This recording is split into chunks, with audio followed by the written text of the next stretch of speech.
Today is indeed a good day for Philippine cinema as we continue our celebration for the 50th edition of Metro Manila Film Festival. We are your hosts, ako po si MCD. At ako naman po si DJ Jaito at ngayong hapon.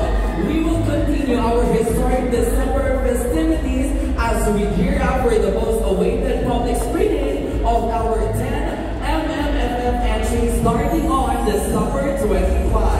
Tama ka dyan. But for now, syempre mag-early Christmas party muna tayo dito sa Quantum Skyview ng Gateway.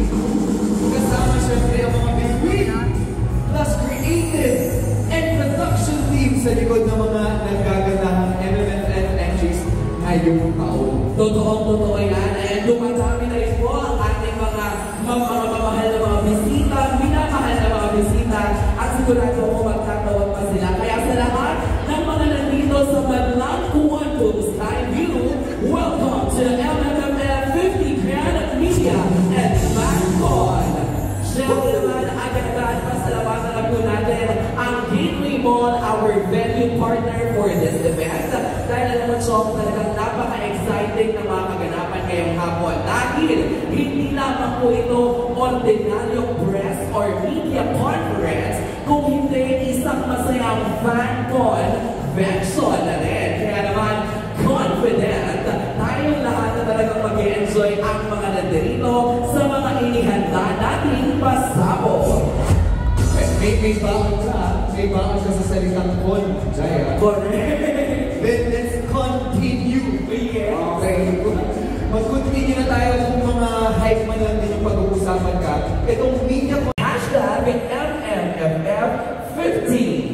at kanina nabanggit natin nung pwede nilang makita yung sarili nila sa screen.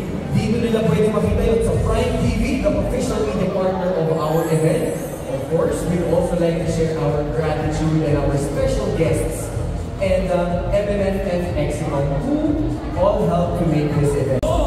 Mention din ang uninvited. Isang himala. Hold me close. Ang espantaho.